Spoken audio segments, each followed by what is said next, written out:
tema kita kesetiaan, kita berharap bahwa ada penilaian yang lebih sejati, penilaian yang benar, penilaian yang tepat, penilaian yang asli yang tidak mungkin meleset. Kalau saya nilai saudara, atau saya dinilai oleh saudara, atau saya menilai diri saya sendiri, belum tentu benar. Semakin orang kenal Tuhan, semakin orang belajar firman, semakin orang dituntun Roh Kudus, dia akan tahu bahwa hati manusia itu licik, sulit dipercaya. Saya seringkali berdoa, saya suka bilang begini, Tuhan, hamba ini tidak percaya hamba punya hati. Kadang-kadang kita sudah anggap diri baik nih, tapi engkau yang paling tahu ini anggapan ini sesuai dengan anggapan Tuhan atau tidak. Sebab ini masalah hati, saudara-saudara.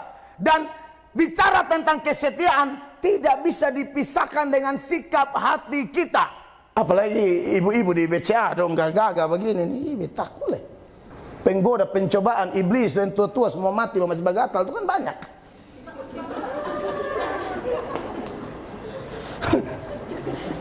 Takutnya dengan kekuatan ekonomi, dengan kekuatan doi, apalagi karena ada yang minta maaf orang tertentu yang memang mata duitan. Kalau lihat doi itu loreng, bukan hijau lah, loreng. Dia campur dengan hitam, coklat, balang-balang.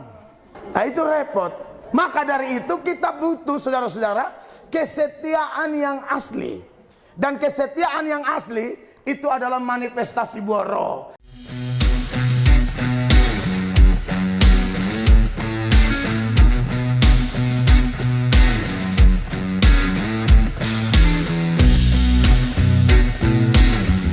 Puji Tuhan, shalom. Terima kasih untuk kesempatan sekali lagi saya ada di tengah Bapak Ibu terkasih untuk bisa berbagi firman lagi kepada kita, untuk kita sama-sama kuat dalam panggilan kita masing-masing. Saya percaya kerja di bank itu juga panggilan, saudara-saudara, karena untuk menjadi saksi Kristus bukan hanya jadi pendeta, pastor atau romo atau suster, tetapi umat biasa pun kita mempercayai bahwa kita bisa menjadi berkat. Karena Kolose 3 ayat 23 ayat itu mengatakan bahwa apapun juga yang kamu perbuat, perbuatlah dengan segenap hatimu seperti untuk Tuhan dan bukan untuk manusia. Dan kalau Bapak Ibu belajar teks ini, memang teks ini untuk waktu itu ya, konteks itu buat para hamba, para budak. Jadi kalau diseberangkan dalam konteks sekarang lalu diperuntukkan bagi para karyawan-karyawati, saya pikir sangat-sangat relevan. Ya, tetapi saudara-saudara, topik kita bukan itu. Saya dikirimi topik seputaran kesetiaan. Maka dari itu mari kita buka satu nats yang akan kita bahas sebagai nats pembuka berkaitan dengan tema kita, yaitu Amsal 20 ayat 6.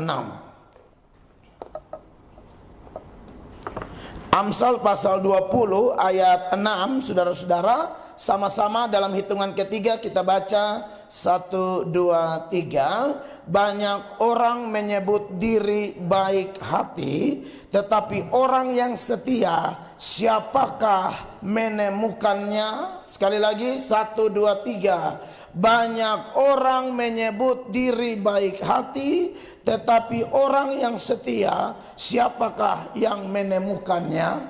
Bapak Ibu, saudara-saudara, saya tidak tahu persis apa yang melatar belakangi teman-teman pengurus persekutuan di BCA ini, Persekutuan Oikumene tentunya. Kenapa kok di akhir bulan ini, saudara-saudara, menyoroti tema luar biasa ini, yaitu seputaran kesetiaan. Tapi apapun itu, saya percaya bahwa di bawah kolong langit ini tidak ada sesuatu yang terjadi kebetulan. Amin. Kita mempercayai Roma 8 ayat 28 yang berkata, kita tahu sekarang bahwa Tuhan turut bekerja dalam segala sesuatu untuk mendatangkan kebaikan bagi mereka yang mengasihi Dia, yaitu mereka yang terpanggil sesuai dengan rencananya. Soal Tuhan panggil mau tempatkan di mana untuk memuliakan Dia, terserah Tuhan. Saya dipanggil jadi pendeta, Bapak Ibu dipanggil jadi karyawan-karyawati bank BCA, orang lain lagi mungkin dipanggil jadi polisi, jadi dokter, jadi pengusaha dan lain sebagainya. kita mempercayai bahwa semua yang terjadi di hidup kita bukan terjadi karena kebetulan, tetapi semuanya ada skenario. Dan kalau bicara skenario, pasti ada sutradaranya.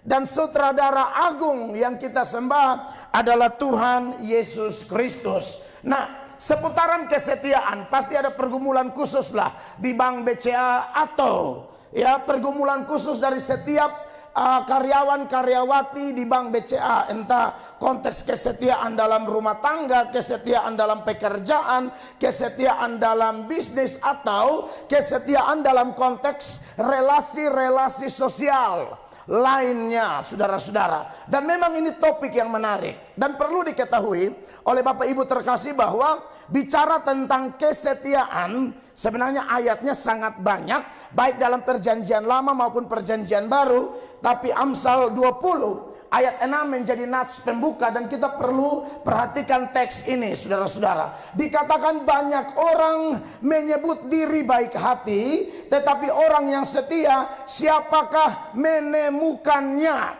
Nah, mulai dari frasa yang pertama dari teks ini atau ayat ini dikatakan banyak orang menyebut diri baik hati. Saya waktu mau belajar teks ini, saya buka komentar teolog-teolog ternama yang hidup dari tahun 1800-an. Seorang teolog namanya Matthew Henry. Henry mengatakan bahwa untuk bagian pertama yang berbunyi banyak orang menyebut diri baik hati, ini sebenarnya adalah orang-orang yang membangun standar hidup di atas kebenarannya sendiri, di atas penilaiannya sendiri, di atas anggapan-anggapannya sendiri. Lalu Henry menyebut bahwa ini paling banyak terjadi di zaman kitab suci ditulis para nabi, apalagi zaman Tuhan Yesus. Banyak kelompok ahli Taurat, Farisi, orang-orang itu, waduh, mereka suka memuji diri, bahkan menonjolkan diri. Bahkan sering sekali, kalau konteks sekarang, main sinetron, menunjukkan bahwa mereka tuh baik, saleh, setia, rohani, taat, dan lain sebagainya. Sebagai contoh ada beberapa yang disebut dalam pengajaran Tuhan Yesus. Waktu Tuhan Yesus khotbah di bukit. Kalau khotbah di bukit itu dari Matius pasal 5, Matius 6, Matius 7. Itu panjang sekali. Saudara pulang bisa baca sendiri. Tapi saya kasih contoh beberapa kasus besar. Masalah berdoalah. Orang Yahudi itu mungkin kelompok, bukan hanya suku, tapi mereka punya agama, namanya agama Yahudi.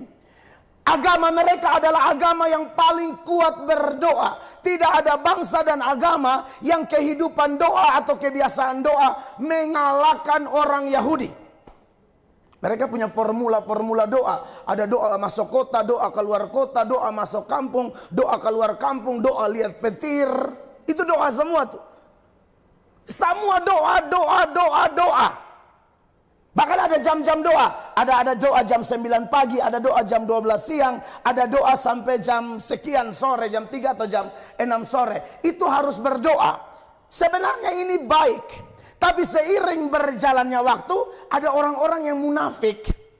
Karena kalau di jam-jam itu harus berdoa dimanapun dia. Jam 9, doa, ini sudah jam doa. Ya, mungkin kalau kayak saudara-saudara kita Islam ada sholat 5 waktu. Kurang lebih kayak begitulah. Nah, Yahudi juga, mereka itu contoh saja yang 3 jam doa, itu masih banyak doa-doa mereka yang lain.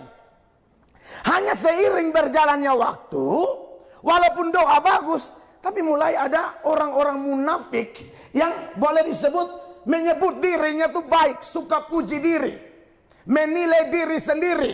Padahal kita nih harusnya yang pertama Tuhan yang nilai kita, atau minimal sesama yang nilai kita. Karena kita tidak bisa melihat selumbar di mata kita sendiri. Harus ada orang yang bantu korek.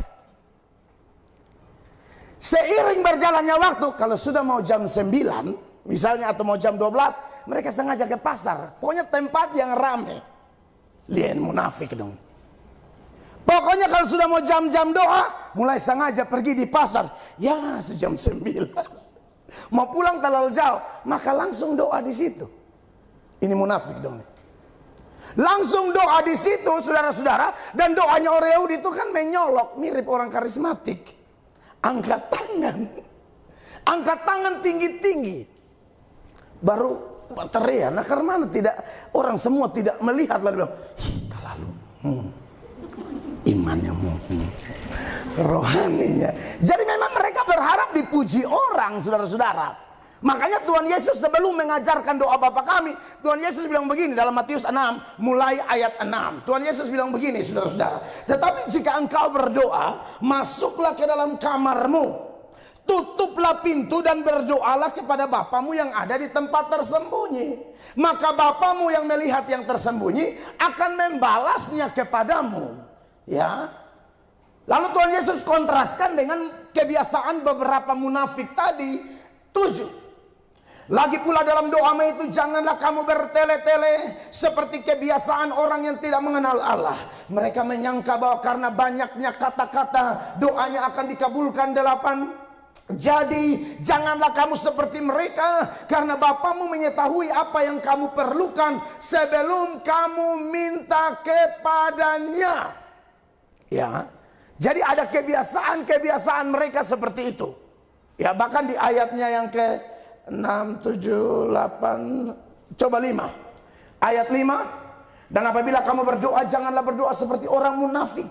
Mereka suka mengucapkan doanya dengan berdiri dalam rumah-rumah ibadat dan pada tikungan-tikungan jalan raya, supaya mereka dilihat orang. Aku berkata kepadamu, sesungguhnya mereka sudah mendapat upahnya. Upahnya dari mana? Dari pujian orang tuh. Wih, rohani sekali iman, aduh rajin ibadah, luar biasa. Jadi orang tepuk tangan itu yang mereka harapkan. Jadi bahasa kita di Indonesia Timur, makam puji. Ini orang yang paling makam puji. Termasuk dengan hal-hal agamawi lain, seperti memberi sedekah. Ini paling pamer. Kalau sekarang nih potensi pamer lebih tinggi kalau ada TikTok. Iya toh, guys, bantu orang susah guys. Ngapain lu bikin begitu? Alkitab bilang kasih tangan kanan, tangan kiri tidak boleh tahu. Amin. Orang BCA silahkan promosi BCA dengan segala programnya, tapi banyak berdoa supaya jangan dihinggapi oleh roh munafik ini. Amin, kekasih Tuhan. Sebab Matius pasal 6 ayat 1-nya dia bilang begini. Bapak Ibu jemaat baca 1, 2, 3 supaya jangan tidur. 1, 2, 3.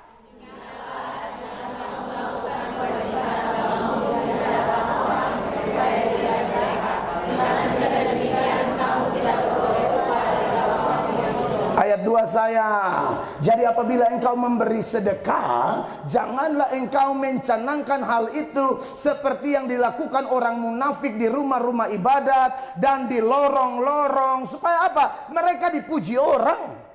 Aku berkata kepadamu, sesungguhnya mereka sudah mendapat upahnya. Ayat 3 jemaat, 2, 3. Tetapi jika engkau memberi sedekah, janganlah diketahui tangan kirimu apa yang diperbuat tangan kananmu. 4, sama-sama 2, 3. Hendaklah sedekahmu itu diberikan dengan apa? Tersembunyi. Maka Bapamu yang melihat yang tersembunyi akan membalasnya kepadamu. Nah, dan masih banyak contoh lain tuh kalau puasa. Orang Yahudi paling kuat puasa. Hanya puasa tuh buat Tuhan Yesus, puasa tuh cuci muka. Kayak saudara sini tetap make up, tetap gagah, lipstick tetap naik. Benar. Tapi ada yang puasa bikin muka pucat. Jadi berharap orang tanya, kenapa? Serius, ada orang yang puasa tuh berharap orang tanya, muka kayak kering karena kau tuh ada puasa.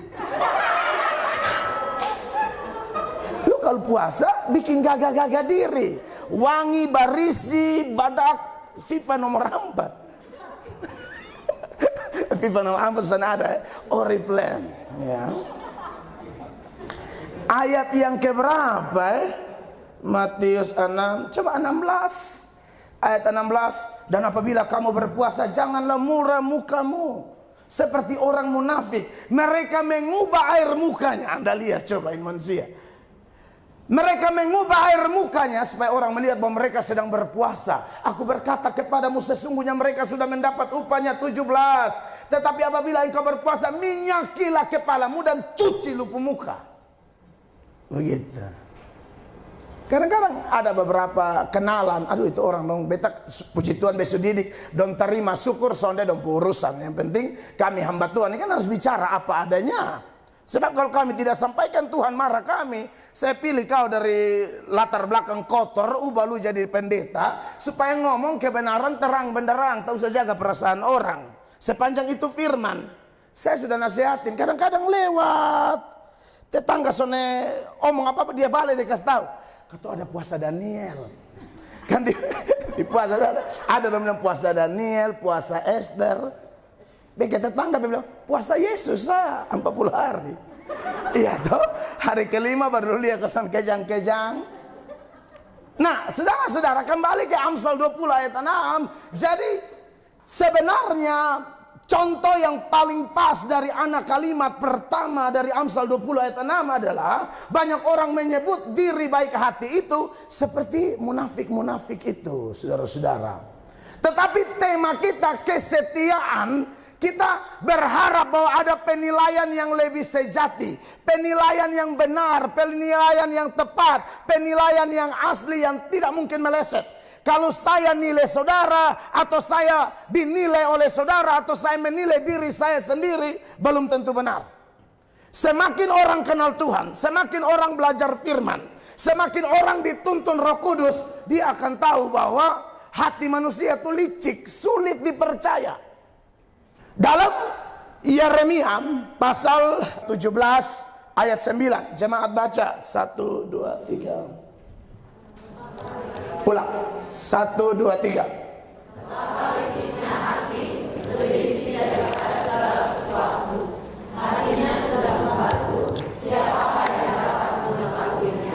Iya, jadi maksudnya begini. Kita kalau nilai orang pakai kita punya hati atau nilai diri sendiri, aduh, kalau tambah mengerti firman, kita tidak akan buru-buru. Makanya itu lagu tadi itu menarik. Siapakah aku ini Tuhan? Artinya biarkan Allah menilai aku. Pemazmur di bagian lain dia bilang, Tuhan ujilah aku Tuhan. Coba aku Tuhan. Makanya karena ada ayat-ayat seperti ini, saya seringkali berdoa. Saya suka bilang begini, Tuhan hamba ini tidak percaya hamba punya hati. Kadang-kadang kita sudah anggap diri baik nih.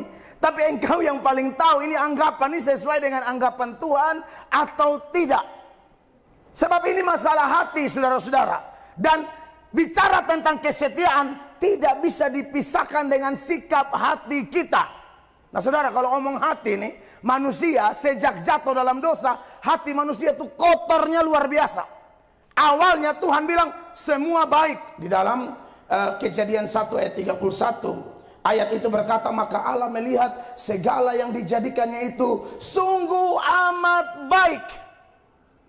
Tetapi di Kejadian pasal 6 ayatnya yang kelima, firman Allah bilang begini, ketika dilihat Tuhan bahwa kejahatan manusia besar di bumi, dan bahwa segala kecenderungan hatinya selalu membuahkan kejahatan semata-mata. Garis bawahi kata selalu, itu artinya kata segala tanpa kecuali, selalu, terus menerus, semata-mata. Fokus manusia setelah jatuh dalam dosa, hanya hatinya tuh fokus kepada kejahatan, kejahatan, dan kejahatan.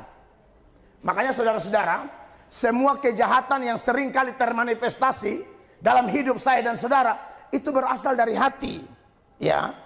Nah, mungkinkah hati yang seperti ini bisa melahirkan kesetiaan? Kayaknya susah. Makanya Amsal 20 ayat 6 tadi bilang begini, kalau orang yang puji diri banyak, tapi orang yang setia, siapakah yang akan menemukannya? Mari kita lihat daftar kekotoran hati, saudara-saudara, di dalam Markus pasal 7 mulai ayat 21. Ayat 21 jemaat boleh baca 1, 2, 3.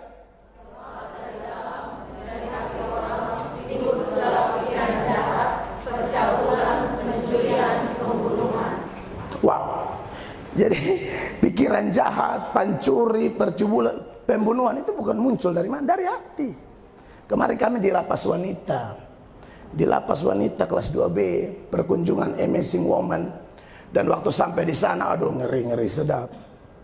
Ada ibu yang pas mau melahirkan, ketahuan suaminya selingkuh. Jadi minta maaf ya, pas dia muku, anak keluar terus dia cekek mati. Hukum 9 tahun, 10, dia jalan setahun. Belum yang nota fiktif, belum yang pemalsuan data, segala macam antrian di sana.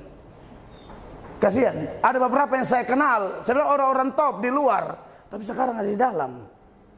Karena dari dalam ini mulai muncul pikiran jahat, mau pancuri lah, mau percabulan, mau pembunuhan. 22 mengatakan perzinahan, keserakahan, kejahatan, kelicikan, hawa nafsu, iri hati, hujat, kesombongan, kebebalan. 23, semua hal-hal jahat ini timbul dari dalam dan menajiskan orang. Mungkinkah dari hati yang sumber model begini muncul orang setia? Sulit. Tapi apakah tidak bisa? Hari ini kita dengar beritanya, tidak ada yang mustahil bagi Tuhan. Amin. Bagaimana supaya kesetiaan itu ada dalam hidup kita? Kesetiaan itu menjadi gaya hidup saya dan saudara. Saya menekankan gaya hidup ya, karena dikaitkan dengan Amsal 20 ayat 6, ada orang yang menyebut dirinya baik. Beda antara lifestyle dengan performance. Performance itu tuntutan, sama kayak di ini bang, mesti dituntut senyum, ramah. Walaupun sebenarnya kita ini culas yang berat punya. Saudara nangkap apa? Hanya karena kalau mau tarik nasabah lu pun culas, untuk beberapa jam lu tahan, pulang berculas ulang dengan mantu, tapi kan ada anak mantu yang begitu di bank tuh, dia begitu welcome semua orang sampai mama mantu di bank, dia bilang, lu ternyata di sini kayak malaikat deh. Sampai rumah memang buntiana. Oh iya dong, kan itu namanya performance, tuntutan. Lu mesti senyum, mesti baik, mesti selamat datang di BCA. Kan harus itu. Nah, yang kita mau bicara sekarang kesetiaan ini, poin pertamanya, kesetiaan harus menjadi gaya hidup. Bukan hanya tuntutan penampilan. Bukan karena bos mengamuk atau tuntutan dari pusat atau wilayah Indonesia Timur atau yang ada di sini ibu tuntut. Tidak. Saudara bayangkan kalau kita semua di sini tanpa kecuali dan secara khusus karyawan-karyawati Bank BCA, kalau saudara tuh setia karena memang gaya hidup, aduh, terlalu dahsyat. Karena tak bisa dipisahkan bahwa hidup ini ada namanya hukum tabur tuai. Tidak bisa dong kita ramah di sini tapi kita jahat di rumah. Masalahnya yang dikhawatirkan adalah kejahatan kita di rumah atau di luar kantor itu, takutnya Allah izinkan panennya di kantor. Nah ini kan bikin kacau pekerjaan. Makanya kenapa kita harus setia dalam segala keadaan. Orang mau lihat atau tidak lihat, harus tetap setia. Harus tetap tunjukkan karakter yang baik. Amin, saudara-saudara. Nah ini menarik. Nah memang kalau zaman dulu ya, zaman dulu mau ketemu orang begitu susah. Ya 1-2 orang saja. Yosua. Karena Tuhan bilang dari semua orang Israel ini saya kasih mati semua. Tapi itu 2, Yosua dan Kaleb, beda jiwanya. Itu 2 jiwanya beda dari begitu banyak orang. Zaman Nuh juga begitu. Dari semua orang Tuhan hanya lihat 8 orang. Nuh, Maitua, Sem, Ham, Yafet, de anamantu 3. Sampai hari kau sonta di pembini nama siapa, di anamantu nama siapa, sonde penting. Yang penting adalah mereka setia luar biasa. Makanya Tuhan bilang, dari semua ini saya hanya kasih selamat 8 orang. Tuhan itu tidak ada istilah yang tega tidak tega. Pokoknya kalau dia sudah mau hukum, walaupun tinggal 8 orang, yang lain dia sapu kasih mati semua. Makanya saudara-saudara, di Bank BCA ini saya tidak tahu berapa banyak yang setia. Harapan saya sih semua. Jangan hanya 8 orang atau hanya Yosua dan Kaleb begitu. Atau dari semua saudara Daud cuma Daud. Tidak. Tuhan mau semua kita ini setia. Amin. Lalu caranya bagaimana? Supaya setia bisa menjadi gaya hidup. Setia itu menjadi gaya hidup kita semua, bukan hanya satu dua orang. Supaya ini bang bisa tambah maju, tambah berdampak. Saudara tahu arti setia itu sama dengan apa? Setia itu sama dengan dapat dipercaya. Orang tidak dapat dipercaya, orang tidak setia. Orang tidak setia, orang itu tidak dapat dipercaya. Semua tokoh-tokoh Alkitab yang dipromosikan Allah, baik secara rohani maupun jasmani, adalah orang-orang setia, orang-orang yang dapat dipercaya. Makanya ada ayat bilang begini di Amsal 28 ayat 20. Kalau tidak salah ya, kalau salah aku cari. Oh ini. Amsal 28 ayat 20. Orang yang dapat dipercaya mendapat banyak berkat. Itu benar. Sama dengan orang yang setia dapat banyak berkat. Nah, bagaimana supaya kita setia?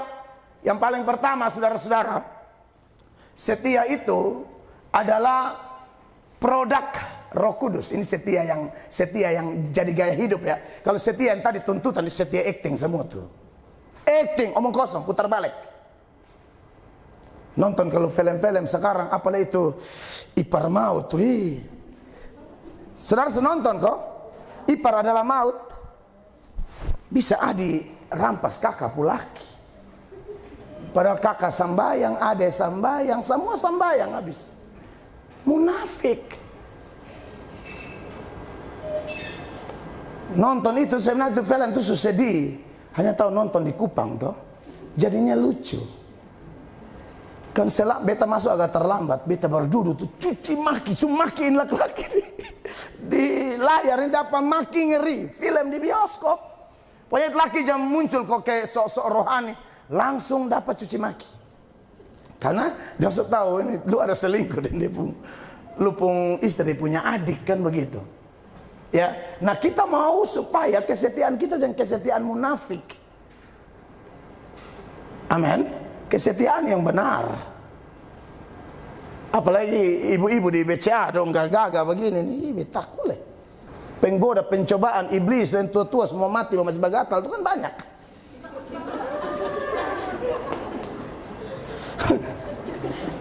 Takutnya dengan kekuatan ekonomi, dengan kekuatan doi, apalagi karena ada yang minta maaf orang tertentu yang memang mata duitan. Kalau lihat doi itu loreng, bukan hijau lah, loreng. Dia campur dengan hitam, coklat, balang-balang. Nah itu repot. Maka dari itu kita butuh saudara-saudara kesetiaan yang asli. Dan kesetiaan yang asli itu adalah manifestasi buah roh. Galatia pasal 5 ayat 22 itu ayat bilang begini. Tetapi buah roh itu tunggal, manifestasinya ada 9. Ialah yang pertama kasih, ya, agape, sukacita, kara, damai sejahtera, erene, kesabaran, makrotumia, kemurahan, krestotes, kebaikan, agatusune, kesetiaan, Yunaninya pistis. Ya, lalu lanjut ke ayat 23, kelemah lembutan itu prautes, penguasaan diri, ekritea, Yunaninya. Nah, saudara-saudara, khusus yang pistis tadi, kesetiaan itu kalau betul-betul produk Roh Kudus, maka kesetiaan yang keluar bukan penampilan, tapi memang gaya hidup. Bagaimana orang bisa ada Roh Kudus? Percaya Yesus sungguh-sungguh. Hanya orang yang percaya Yesus sebagai Tuhan dan Juru Selamat yang ada Roh Kudus. Roh Kudus bukan milik gereja tertentu.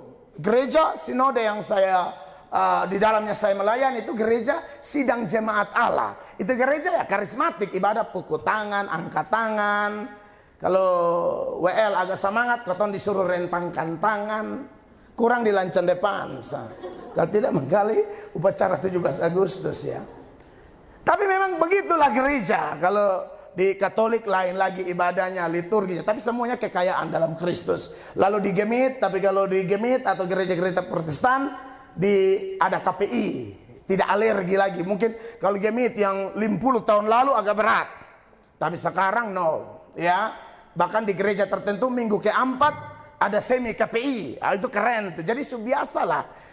Ya. Nah, tetapi saudara-saudara yang diberkati oleh Tuhan Yesus Kristus, saya bilang bahwa jangan menjadi orang yang rohaninya dangkal dan menganggap, oh, Roh Kudus hanya milik gereja karismatik. Saya tidak setuju. Saya omong ini bukan hanya cari muka dengan gemit atau cari muka dengan Katolik. Sonde, beta ngomong ini karena memang kebenaran firman Allah memberikan satu-satunya syarat. Satu-satunya syarat orang ada Roh Kudus sehingga bisa ada kesetiaan yang menjadi gaya hidup, percaya Yesus. Efesus pasal 1 ayat 13, sama-sama baca. 1, 2, 3. Di dalam Dia kamu juga, karena kamu telah mendengar firman kebenaran, yaitu Injil keselamatanmu. Di dalam Dia kamu juga, ketika kamu percaya pada Yesus, dimeteraikan dengan Roh Kudus yang dijanjikannya itu. Ya saudara-saudara, mau setia harus dipimpin Roh. Pimpin Roh bukan cuma hanya pendeta atau zaman perjanjian lama, rohaniwan, nabi, rasul, hakim, raja saja untuk tugas-tugas khusus. Sekarang semua orang Kristen harus dipimpin Roh. Kisah para Rasul pasal 2 ayat 37, saya minta Bapak Ibu baca. 1, 2, 3.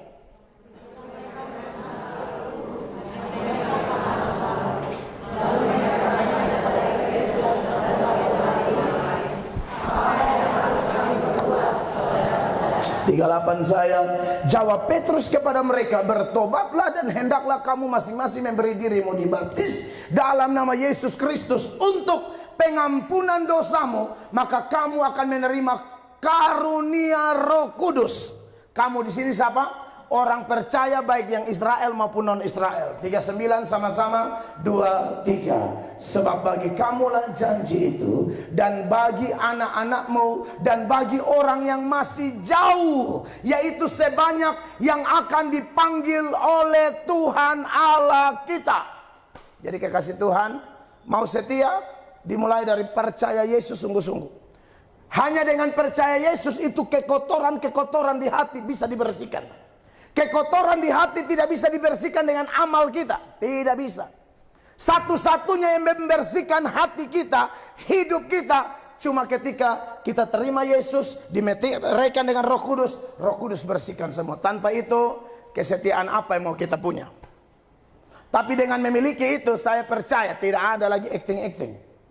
Apalagi kalau itu sudah gaya hidup, di rumah sudah setia. Ya, yang sudah menikah setia dengan pasangan, yang masih pacaran dan mau menuju nikah setia dengan pacarnya.